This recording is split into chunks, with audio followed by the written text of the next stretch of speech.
I wanted people to realize that they were created for extraordinary things. There was two versions of me.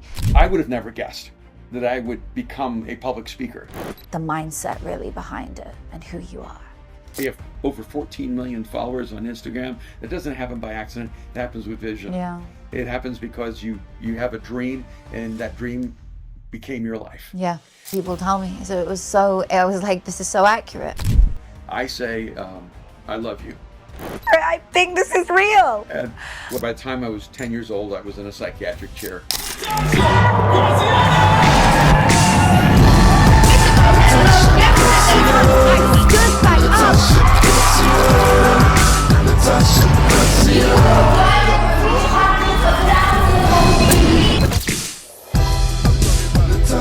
Graziano, Natasha Graziano, Natasha Graziano, Natasha Graziano, Natasha Graziano, Natasha Graziano, Natasha Graziano.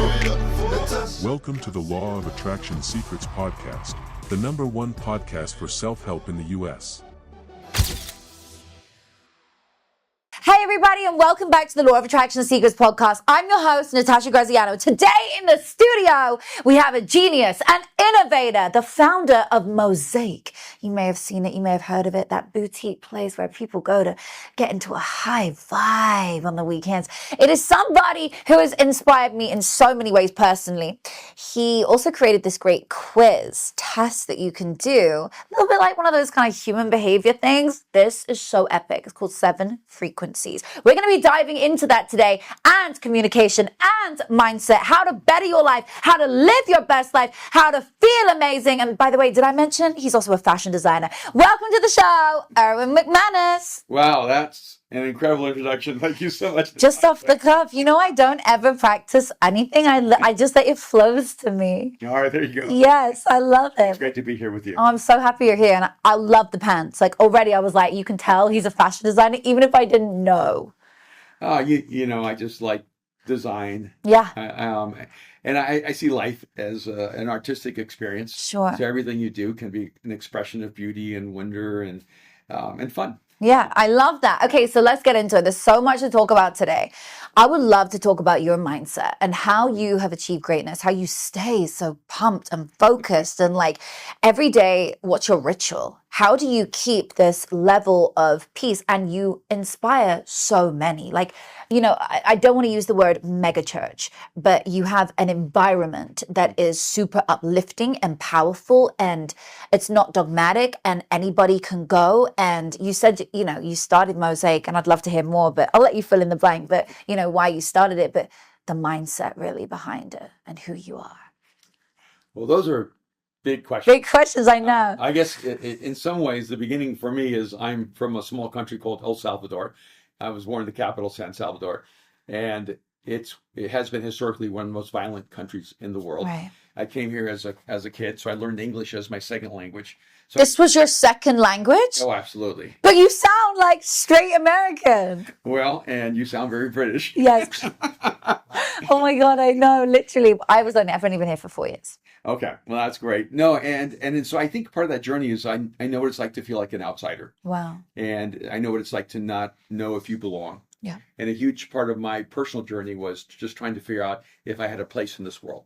Wow. And so by the time I was 10 years old, I was in a psychiatric chair, and I was in and out of a hospital. And No way. I had some pretty like severe neurotic or psychotic kind of responses to the world around me. And I was a straight D student for through 12th grade. So I was one of those classic underachievers. I looked like I had no capacity, no talent, no ability. And frankly, there was a high likelihood that I would end up just absolutely floundering and wandering through life. I remember when I was 17 or 18 years old, I was slept in my car. It was freezing cold outside, and I thought, is this what my life is? And I didn't go to college right away. I couldn't get into school. And I had just no direction, no meaning in my life. And one of the things I began to realize is my internal world was destroying me. And I think a lot of times we try to change the world around us, but we don't spend enough energy changing the world within us. And in that process, on that journey, I began really looking at what was going on inside of me. And I heard this guy make this analysis about a boxer named Buster Douglas, who lost his second fight after he won a championship against Mike Tyson. And he said, some people are simply structured for failure. And when he said that, it just hit me, because I was no longer thinking about that boxer. Now I'm thinking about me. Right. Am I structured for failure? Mm. And I have this strangely optimistic bent to me. So immediately I had this thought: if you can be structured for failure, you can be structured for success. Mm. And I'm the only designer that I knew inside of my world. And there was a part of me that I didn't feel like I could redesign. And that is a part of, I think, my journey of finding God.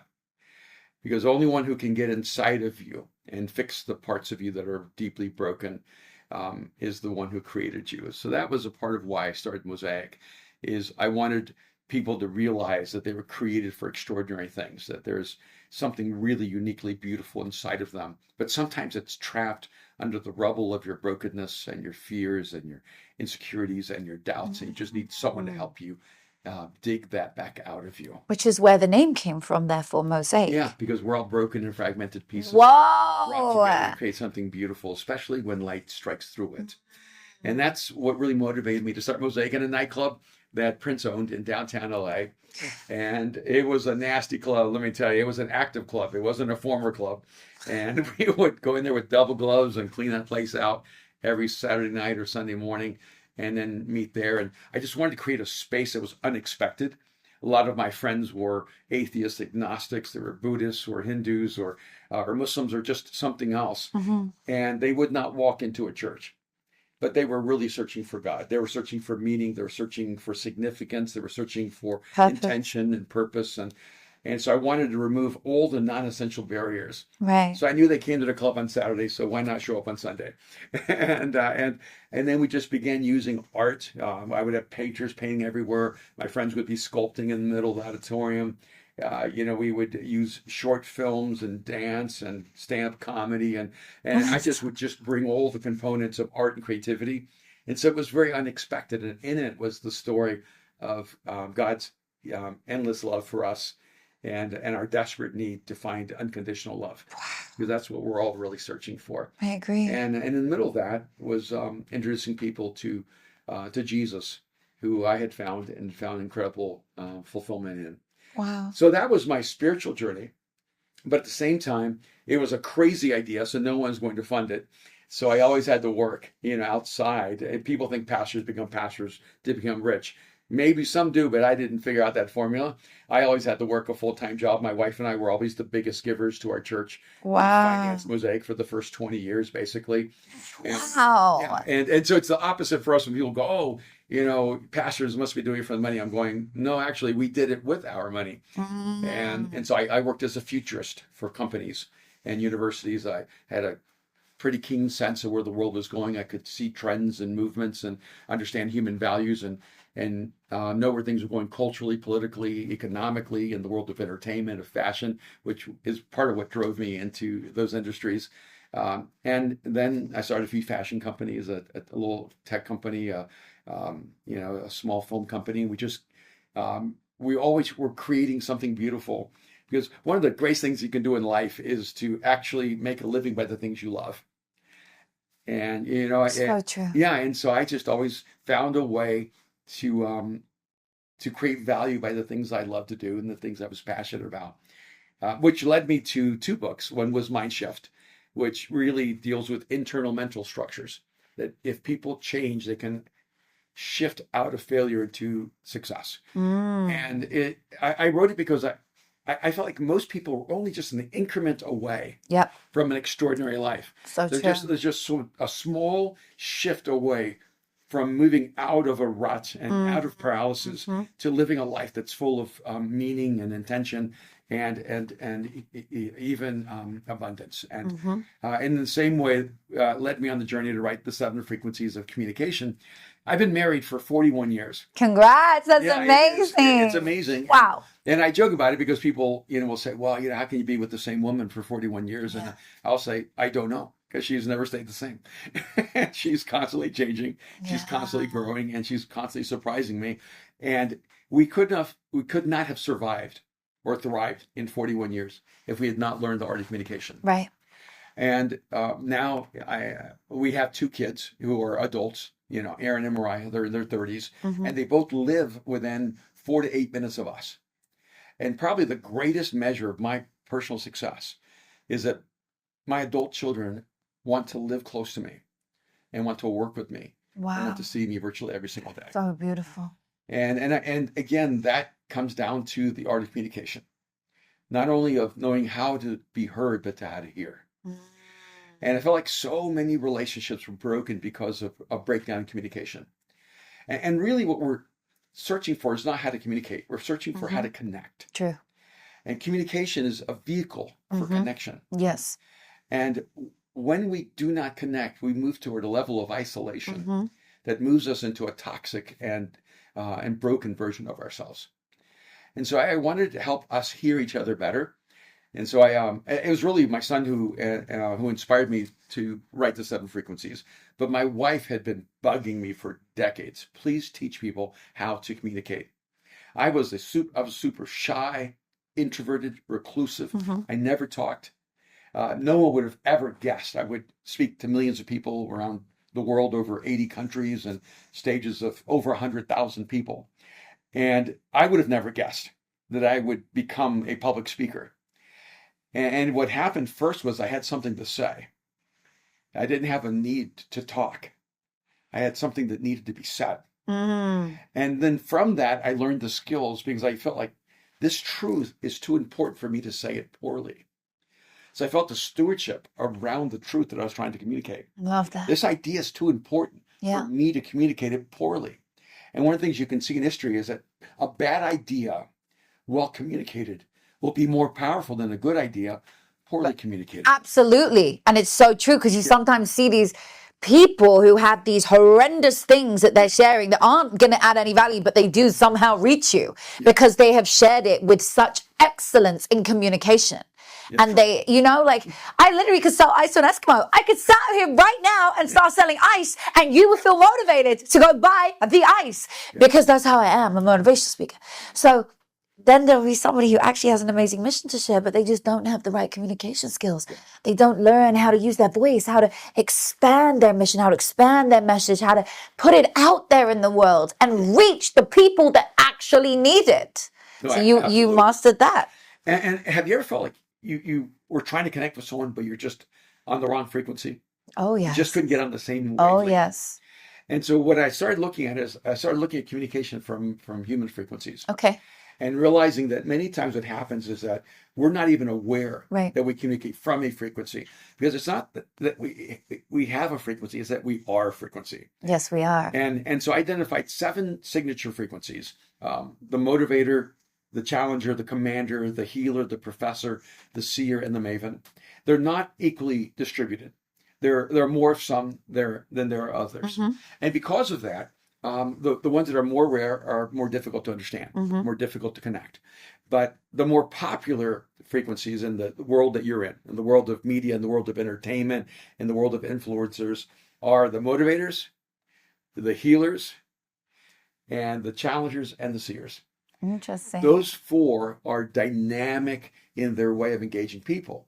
And your number 1 frequency, if I can share. Yeah, I did the test last night, you guys. It was amazing. It's this quiz that you do, and you go online, and there's a series of 84 questions. I don't even remember how many. I believe it took me 2 years to design it was that thing. 84. It was amazing, but it's not that long. It doesn't take you that long to do it. Like you don't have to go on and it doesn't take up that much time. It's super quick because it's just like question and then multiple choice, and then but it's just multiple choice of numbers, and it's so powerful. Like I didn't know what I would get from it. I didn't even know what it was about, but I wanted that experience. So I just did it and flowed with it. And I was like, this is so great. I was taking screenshots of some of the questions because they were such cool quotes. I was like, I need to read this every day. This is the best affirmation I've ever seen. I loved it. It was so exciting. So I did it. And then, yes, my results. So first of all, it's not a quiz or a test. Oh, okay. Because you can't fail it.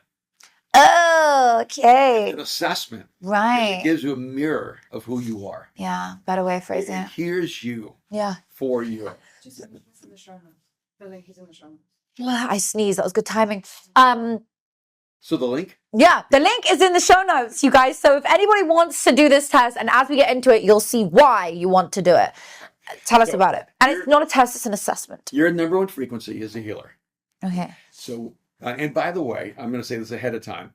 Every frequency has a shadow. Yeah, I saw that in the workbook. I was like, wait, there's a shadow to this? Yeah, every one of these have a shadow. Yeah. And this is important because I've had CEOs tell me, I read the book, I took the assessment, I did not see myself in the frequencies until I read the shadows. Yeah, the shadow was actually where I really started to go, that's really out there, because my shadow is a cipher. I don't know what a cipher is, but I do, and it sounds like It's a very rare word. Yes. But it's an important word. Right. And because a healer is a person who sends out a frequency that creates a safe environment for people. Yes. You have an ability to speak into people where they feel seen, heard, understood. Yeah. Their wounds are identified, and you create an environment where they believe they can be healed. That is literally what people tell me. So I was like, this is so accurate. And then I went down into then you read the cipher. Now, right. if you're in a negative space, if you're in your toxic self, let's say, if you feel hurt or broken, you're not filled with hope, but despair, the cipher then starts actually absorbing other people's empathy for their own pain and their own wounds. And so what can happen sometimes is when a healer is not healthy, they start using people to be healed rather than serving people to heal. And we attract to us, and I read this, broken people.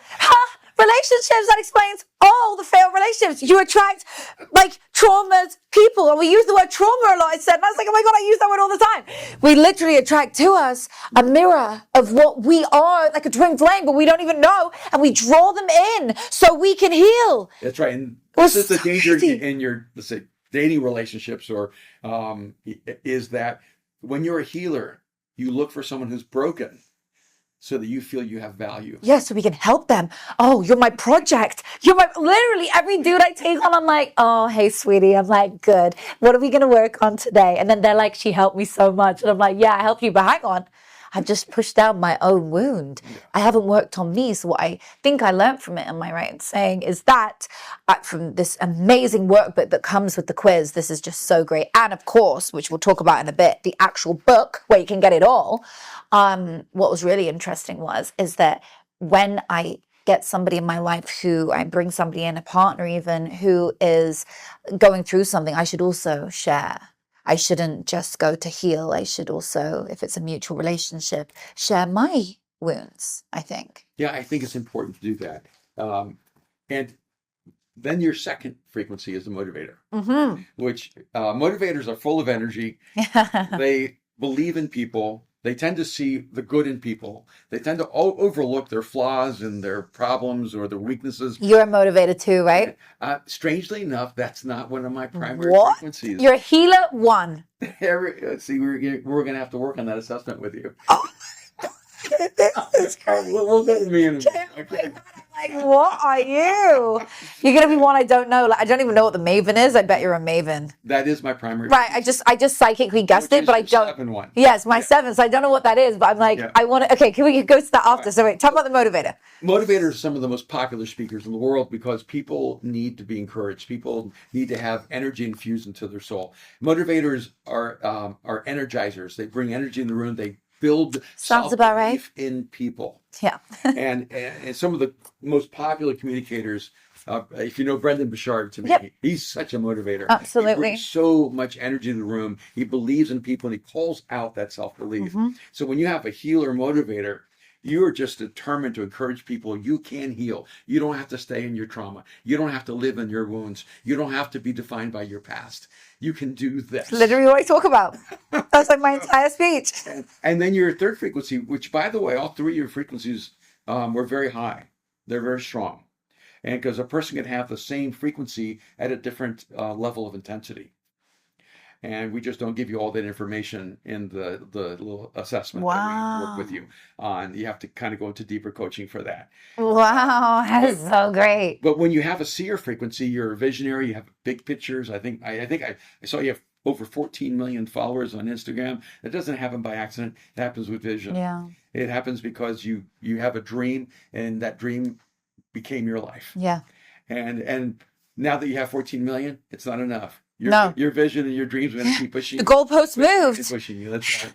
Like, what's next? Like, it doesn't, it's like, I celebrate it and I'm like, okay, next. But you're also translating that to other people because you believe that they should have big dreams, and you want Yes. to awaken the vision inside of them, and you want to Yes. open their eyes to see their future potential. And so you're a great culture creator in terms of you're going to create a space where people feel safe. You're going to create a space where people are motivated to believe that they can, and that you're going to create a space where people begin to see a future that they wouldn't imagine without you. Amazing. That's so true. That's your breakdown of the 7 frequencies of communication. What about seer, my third one? I already described that. What's the seer? That's the seer. That's Oh, why you so have it's quite 14 million similar. followers. Oh, I get it. Oh, I thought the seer was that I can foresee things. It's really more about having vision, Right, a big vision. about having big vision, big dreams, about being future oriented. Which I am. Yeah, and Yeah. so you're never satisfied with the present. You don't really reflect on the past, No. and you're just always looking to the future. That it was the most amazingly accurate thing, and the shadow thing was just so powerful. I don't usually tap into that stuff, but So the shadow of the motivator is the performer. oh, And so when you're insecure and you're not sure about yourself, you create a persona. So that a person that you know people will like because you're not sure if they'll like who you really are. interesting. And so that becomes like a safeguard. Interesting. Becomes a mask. And then the third one is the seer. The shadow of the seer is the perfectionist. And so you're just beating yourself up because you didn't get it right. So you say you don't rehearse, but you do reflect and go, this could have been better, this could be better. And they didn't do it the way I wanted it done. I don't know if you ever get frustrated with your team and go, that's not what I did. Yeah. Because you gave them the picture, Yeah. but you didn't give them the detail. But then you Right. get mad at them because they didn't get the detail the way you imagined it. I know. I have to give people more details. So interesting. Oh my goodness. And on that note, for anybody that wants the book, the link is below as well. 7 frequencies of communication. And it is so powerful. Your wife was right. You did need to do this. And I'm so happy you did. And look, he signs it on the front as well. Isn't that so cool? So you can get a link to it and look at the number on the back. It's just right there. And I love the subtitle, The Hidden Language of Human Connection. Oh yeah, I saw that in the middle. Yeah, it's very slightly there because Yeah. it's a hidden statement. The hidden language of human communication. Because if you don't understand that you're on a different frequency with someone, Mm-hmm. you're going to keep missing each other. One of the frequencies is the commander. And the commanders are very utilitarian. They're very logistical. You do this. This needs to be done. And, go here, move here. And my wife, Kim, her number 1 frequency is commander. Really? Oh, yes. Oh, so she ticked all the boxes. Like, you believe there should be one ruler, one person in charge, I'm guessing. Yeah, she's She very went much. through those. And I always laugh about this because every night she says the exact same thing to me. I say, I love you. And then she says, lock the doors and turn off the lights. She ends every night with 2 commands. Wait, so you have to, after you. Which I've translated, lock the doors and turn off the lights, as I love you. I know you'll protect me. Right. You're right. That's very powerful. Yeah, there's a lot of a deeper meaning. Okay, so let's do yours. So you tell me about the Maven. The fact that that is your number 1 and that's my 7th. What's I that? don't usually describe the Maven a whole lot because it's the most rare frequency. Yeah, I was going to say I haven't heard of it. And so I would joke about it saying it's the least helpful. And Mavens have a frequency that is oftentimes difficult to interpret for people. Mavens are the heretics of the world. Mavens they don't see inside the box. They don't even know that the box exists. Even when I was a child, I couldn't see the world the way everyone else saw the world. Part of the reason I ended up in a psychiatric chair is that the way I began resolving the trauma in the world around me is I convinced myself I was from another planet, and that they put me here as a social experiment to see if we could merge with humans. But I believe that now. And I literally think this now, and yet you can't believe you were put in a chair for it. I think this is real. And well, that was my trauma as a kid, but I just saw things from such an unorthodox way. Even in a geometry class, they put me in a portable by myself because they thought I was cheating. because I could come to the answers of all the problems without knowing the formulas. No way. And so the problem with being a maven is that you solve not only problems differently, but you don't even see the problems the same. And I would say like an Elon Musk is a maven, a person, well, we gotta save Earth. Oh, let's just colonize Mars. Like he sees a different solution to a common problem. And so oftentimes mavens are so profoundly misunderstood that they feel very alone in the world. And what's been interesting, we've graphed about 20,000 people around the world so far. And every time we find a maven, they're usually connected to me in some way. What? Because Related? not related physically, but they've been following me for years because they've Wow. been searching for someone who understood them. Right. It's not even that they understand me. Yeah. It's that they wanted to feel understood. And your methodology allows that for them. And that frequency helped Wow. them feel validated. The best illustration I can think of for a maven is when around 1993, 94, I saw a study about a whale that spoke at 52 hertz. Whales emit a sound. It's how whales find each other. It's very high pitched, right? But most whales are 40 and under in their frequency. And so this whale was the only whale in the world who sang at 52 hertz. So it was the loneliest whale in the world because it traveled the ocean by itself. Even when whales were close by, they couldn't find each other because they were on different frequencies. And so scientists began to call this the loneliest whale in the world. And when I saw that study in the 90s, I wrote it down and told myself, this is my dilemma. I'm at 52 hertz and no one can hear me. And I'm traveling life alone. And even as a child, my mom would tell me as I got older, I'm sorry, I just didn't understand you. And it really was healing for me when I gave my mom and my brother, who's older than me, the same assessment. And my mom and my brother had the same top 3 frequencies. And both their last frequency was my number 1 frequency. So I was able to look back on my childhood and go, it wasn't that they loved me less. They just didn't understand me. And when you don't feel understood, you don't feel accepted. And so even when someone loves you, if they just don't understand you, you don't feel that love in a really practical or actualized way. And so I grew up feeling incredibly alone, very lonely, very disconnected in the world. And so even when I became a person of faith, in Christianity, I was just trying to belong. Like, I was called a heretic almost by my second day of believing in God. And I realized it wasn't because I had a different belief in God, it's that I have a different belief in reality. Right. And that became for me a real challenge. I mean, my kids are so funny because their number 1 frequencies are not Maven, but they're the ones who say, hey, Dad, we don't have a single idea what you just said, but we love you. And both my daughter and my son will translate for me. Wow. And I cannot tell you how many times I would share ideas in the living room with my wife, and she says to me, please don't tell anyone that you're thinking that you see the world that way.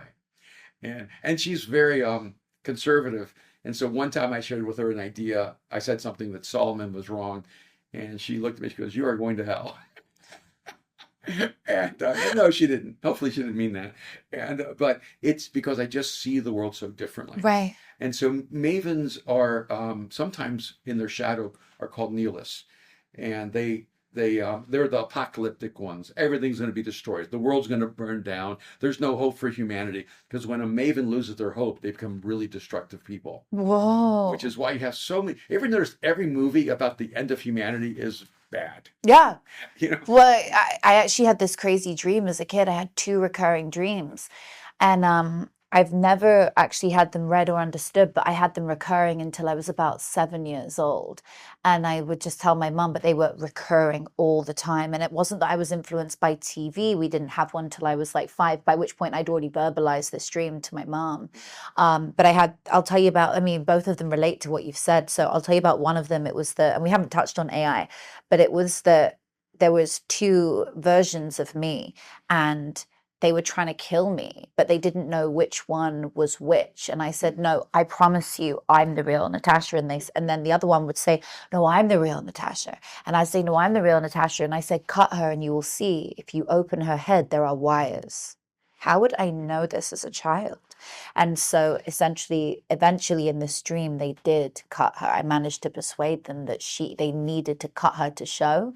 And they cut and showed it was all wires and that she was a clone robot, an AI. And so that dream recurred, but I think that's where we're heading. I think there's gonna be AI in humans, which there already is, and it will be so realistic, but they will take over and we will be their slaves and humanity will die.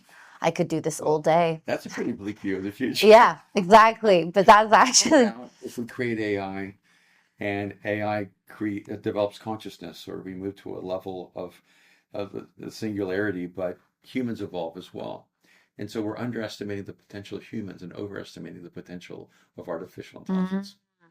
Because maybe it takes artificial intelligence for the part of our brain that isn't really activated to activate. Because every time a human being takes on a different level of technology, we get smarter, we evolve, we grow. Well, no one could have ever thought how much information a human being could actually process until we had computers in our hands that we call iPhones, right? And so human capacity is just the beginning. This species that we call humans has the capacity to create artificial intelligence. Why would you underestimate our ability to keep evolving as a species? Hopefully we get better as a species and that we evolve as a species and that we save the world. The problem with us as a species is, and the reason we can't solve AI, I remember being at the TED conference probably 20 years ago, everyone was terrified of AI there. And they on stage said we cannot find an algorithm that will keep artificial intelligence from becoming evil. And I wrote down in my notes, the reason we can't find an algorithm that will stop AI from being evil is that we don't know how to stop humans from being evil. We're not going to be able to create in our creation a level of virtue that we cannot create inside of ourselves. Very true. Very true. I feel like AI is going to evolve and that I don't know whether they're going to make us their slaves or whether we're going to like work with them, or consciousness will evolve so high. Oh, wow. That's my gratitude alarm. So it goes off every day at the same time. And I literally like praise God in that moment, or just like give gratitude for something amazing. So I'm grateful for you being on my show. When that goes off. Okay. So I have so many questions for you. There's so much I want to like dive into, and I know we're conscious on time. We're afraid of AI because we think we're the ultimate evolution of species. But if you believe there's a God, AI will not evolve beyond his capacity. Right. And that is the ultimate thing. I do know this too. And that is such a good way of putting it. That was so eloquently put. So basically we are going to be okay. We're going to be better than okay. Yeah. We're going to be amazing. Life is going to be fine. We're not going to be wiped out by aliens, which oh my God, I have so many. No, I also don't believe in like the whole idea. I do, but the word alien is a whole different topic. I'm not even going to start into that one today. So mindset, let's talk about that, because you're so good at mindset and so good at shifting people's mindset. And earlier we were touching into how you became this really resilient character person, how you have evolved. What is something that you do in your day every day? Like, do you go for a run? Do you meditate? You obviously pray. What do you do that keep you so positive? Yeah, I always tell people, I don't know if you want me to be the best example for your life. Why not? Because I am incredibly adaptive and spontaneous, right, and fluid, and and so the things I do every day are not things people consider to be highly valuable. But the things I do every day is I imagine. Wow. I allow myself to explore possibilities that I've never thought of before. I input information. I just study everything. I say, whether it's botany or biology or astrophysics or quantum mechanics or the Bible or Robert Heinlein's science fiction books. I just absorb information from everything all around me. And then I allow that to inform my imagination, and I dream. I don't think people take on the discipline of dreaming very well. And so one of the things I do every day is I actually dream. And I know that sounds crazy. That's I mean, everybody will say, beautiful. I do 100 sit-ups, or, I do 100 push-ups, or I'm in the gym for 90 minutes. And all that stuff I actually really admire, and I try to do as much as I can. Yeah. I mean, I'm almost 67 years old. You're not. Oh, yeah. You look amazing. I can't believe you're 67. That is that's the light of God on you. That's amazing. And so I obviously love disciplines. Right, You know, right. But the discipline that people think make you better are not actually the ones that do. So dreaming. I think imagining, remaining immensely curious. My discipline is I'm curious every day. I want to learn something new every single day. Wow. I want to explore something new every single day. I'm looking at the beginning of the universe and trying to understand quantum fluctuations and what does that mean, and why do I do that? Just because I just want to learn and grow. I just saw a recent article on the fact that we may actually exist inside of a black hole. So I spend time researching and studying on that, and then later on it affects my conversation with someone about their mental health.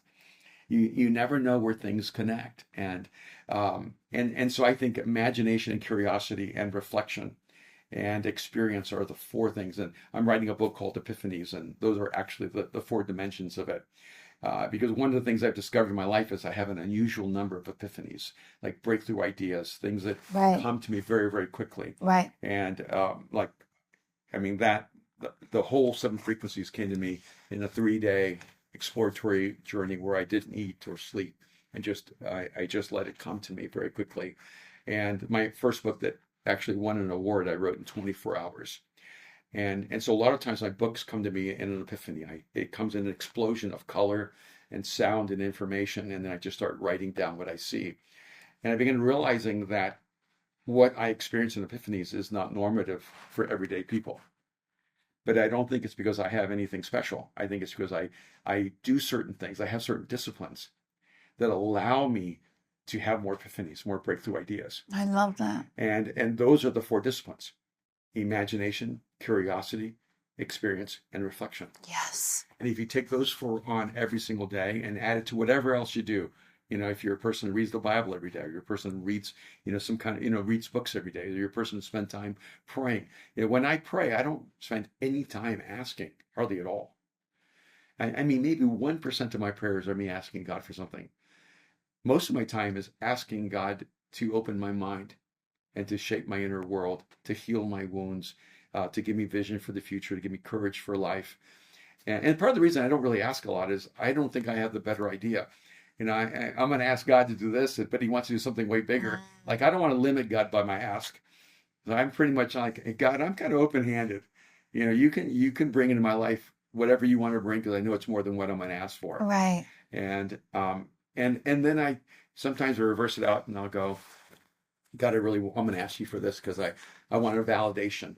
Right. That there's a connection between me and you, and I think this is what you want me to pursue.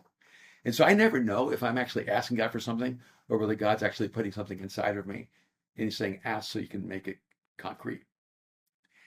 And so that's a part of like my journey. I infuse my life with the scriptures. And I know that's not for everyone, but I'm a person of faith and I'm a follower of Jesus. So the Bible is really central to my life. But I write all my talks from the Bible in my head. Like, I don't have to open the Bible. I open it up later to make sure I've remembered everything properly. And so I put a lot of things to memory. I just absorb things and take them in deep and process them. And it's not just the Bible. I mean, it's movies, it's books. I can pull out a line from a movie, whether it's The Thin Red Line, and I can pull it out. And then when I write books, I have all of that data that I can pull in, and I'll just start going, I remember when I was watching Shawshank Redemption, and about 45 minutes in, there was a line, and so I'll go find it. And that to me is a discipline.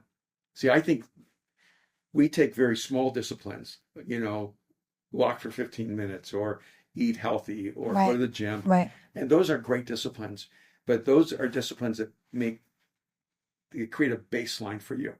What about the disciplines that make you so connected to the universe and to consciousness and to God and to things beyond your comprehension? What about those disciplines? I want the disciplines that allow me to hear the wind and to see the vibrant colors of the universe all around me. I want to be able to feel when someone is mourning or when someone is full of joy. I want to be able to be so present that I can hear what no one else can hear and feel what no one else can feel. And those are the things I work hard at being disciplined about. So powerful. You know, there's a beautiful analogy, and thank you for putting that so eloquently. I feel like there's so much more to life, and you've just explained it so well. There's not those things we think, it's the esoteric, the other things that we should do, the other practices that we can do, the dreaming and the studying and the working on your craft and learning and growing that help us to get there. I think we're mystical beings. So do I. And we are not material beings with a spiritual interest. We are spiritual beings in a material world. Yes, I agree. There's a beautiful analogy, and it's that the bamboo, right? You see how big it is and how crazy it grows. Yeah. So bamboo grows under the earth for 4 years. It grows under the earth and it doesn't come up for 4 years. And then on the 5th year, suddenly it pokes its head above the surface of the earth and it grows up to 80 meters in 1 year. So it just goes to show the discipline, the work we do on ourselves, the work we put into something. It may not see the results right away, but that's the 4 years of discipline you're putting in for the 1 year of growth and results. I love that. True. And I think if I'm right, bamboo is grass. Mm. And when you look at grass, you think it has such limited potential. It's because all the grass we know has no depth. But when grass has depth, it becomes bamboo. That's incredible. I didn't even know that it connects like that. It's so beautiful. And I know what you mean, by the way, about watching movies and getting a quote out of it. King Richard's a great one. When I watch King Richard, I've watched it 4 or 5 times now because I go back and I'm like, wait, that was that line that he said when they were playing tennis. And then she looked in the crowd because she'd lost the ball and she needed to get it back. And he looked at her and he said, if you fail to plan, you plan to fail. And that quote ran through me, and just I used it so much in talks, but I'm able to pull things like that from things that I've seen in movies. And a lot of people who study a lot, you can tell, because they're able to pull on those citations and quotations and moments from life events that they've seen and heard. And some people think they don't have good memories. But what actually happens is you only remember the things that texture your life. And so you don't remember everything in elementary school and junior high because it didn't actually affect you as a human being. But when something affects you, becomes a part of your memory system, Wow. that's when you remember it. Right. And so really, in some ways, if you took information and broke it into 7 parts, Okay. 1 part is data and 6 parts are experience. So if you don't have an experience around a memory or around a piece of information, what day were you born? The 9th of January. Right. So you don't have to work at remembering that because it's part of your human story. And all the things through your life that actually have a context of emotion are the things you remember. So you're actually brilliant at remembering. We're just not always brilliant at experiencing because we're not present in those moments. And it's just like you ever hear someone's name and then you forget it 5 seconds later. It's because when Eden's telling you her name, you're actually thinking about, oh, when's Natasha getting here? Wow. But I remember because when you're present, your memory happens naturally. That's so incredible to think. So you have to be more present in these moments. Yeah. Oh, and by the way, another thing about human emotions that's really interesting is, have you ever had an emotion you've tried to get rid of but just can't get rid of it? Like, unforgiveness or bitterness or anger. Or, resentment. Or looking back on your life and you go, man, I just can't get past that pain. Every human emotion needs a story to stay alive inside of you. So if you try to change the emotion without changing the story, the emotion will not die. So you have to go back and redo the story. You have to create a new story for yourself. You have to choose a different story that defines you. And so when, I'm 3, 4, 5 years old, and my grandparents are raising me in El Salvador, and I don't know my real father, and my mom comes to take me away, my memory creates a story. Because in that story, my mom is the one that's stealing me, rather than the one coming to save me. Wow. And so I have a negative experience as a child. I hold bitterness to my mom. But she saved you. but she was saving me. It's the wrong story, so it carries a negative emotion. Have you transferred it now to a different one? Yeah, and that's why I'm able to identify it.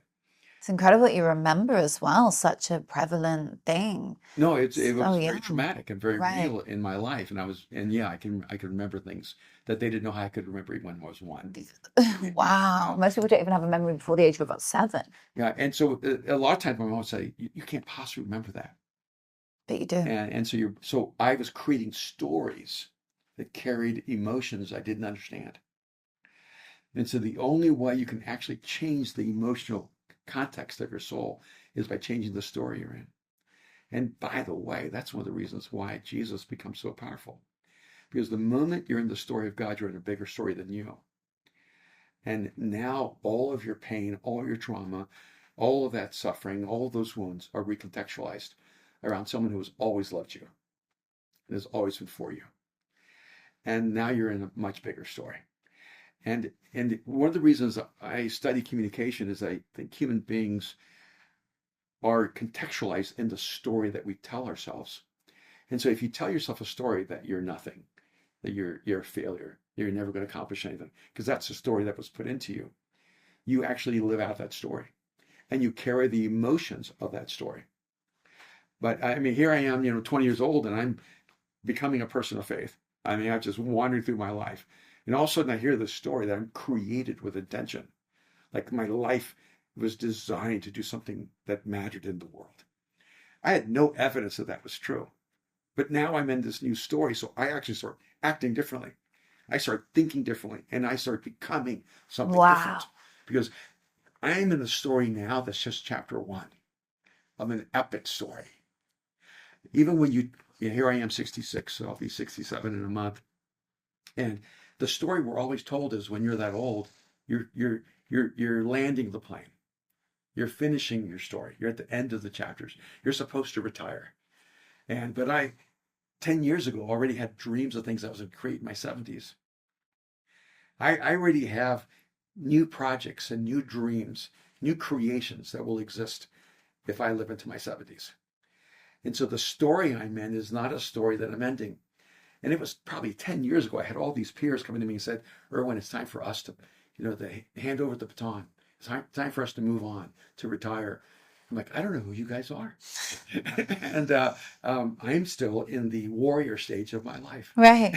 Yeah. And very vividly as well. Like, I do not feel that retirement thing coming on. And it's the story we tell ourselves that actually shapes so much of who we are.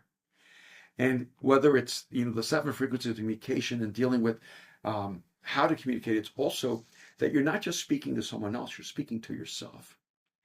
And you need all these frequencies in your inner narrative. I need the voice inside of me that motivates me, tells me I can. I need the voice inside of me that tells me I can be healed and that my wounds are not who I am. I need that voice inside of me that's a commander saying, get off your butt and get to work. And I need that challenger that says, you haven't sacrificed enough. You're better than this. I need that professor that says, you need the truth and you need to follow it no matter what. And I need that seer that says, can't you see a future that doesn't exist yet? And I need that maven inside of me that says, the impossible is just the possible that hasn't been done yet. Mm. And when you have all those frequencies working inside of you, you begin to live a bigger and more beautiful life. So beautiful. Oh my goodness. I could do this all day with you. The way you just put that was so remarkable and so beautifully put. Before we wrap, I just want to touch on your amazing fashion designing skills and your brand. You just dropped a new line. We're about to drop it called Ghost Artifacts. Yeah, it's so cool. And I got a little sneak peek, but what I really love about it is the Japanese influence. Like the way it's minimalistic with cool designs. And is it for men and women? We found out it is, but nice. I only designed for men. Yeah, I got to be honest. Yeah. That's okay. There's loads of brands that are just for men, but that's cool. But we should rock it too. And I mostly design for men, and Erin does too. But we have a lot of women who end up wearing our stuff. Yeah. And, well, of course, that's a fashion. And so it's easily transferable. But yes, it's a beautiful blend of different cultures that represent us. And Erin has a much more minimalistic, beautiful, elegant quiet luxury Aaron's approach his is son, myself. by the way. Yeah. Yeah, and then I have been heavily influenced through Japanese, processes, and our fabrics. Most of them are Japanese. Some of them take 6 months to make, and so I tend to choose things that are extremely costly. And people get upset with me because they go, "Why does a jacket cost $10,000, or why does this cost $2,000?" I said, "It's not expensive. It is costly, because the materials we're using are the best in the world." And I really think everything should be a reflection of beauty and greatness and elegance. And I don't want to make a $10 t-shirt. There's plenty of those out there. Not that they're a problem, but they're not for me. Yeah. If I can't do something that has a slight sense of uniqueness that has never been done, or that it has an elegant feel or experience for the person, we don't want to do it. And so, yeah, it's this wonderful combination of me and Aaron coming together, and with my more esoteric mind and his more elegant, minimalist mind, and we create fashion together. It's really fun. So fun. I love it. Well, that is also, I'm going to put your Instagram handle below and everything. So you guys can get access to the 7 frequencies. You can get the book. Do the assessment, because when you find out which frequency you are or which ones you are, it will help you exponentially when you get the workbook. And then obviously the book is the deeper dive into everything, which I love. So wonderful. Okay, give me a final quote of today. Something that you just resonate with, you love, you want to share with the audience. Wow. Well, one, I love simple statements and I love quotes, but the quote that comes to my mind is one that I've written so many times at the end of my notes: is "The future is waiting for the person with the courage to create it." Beautiful.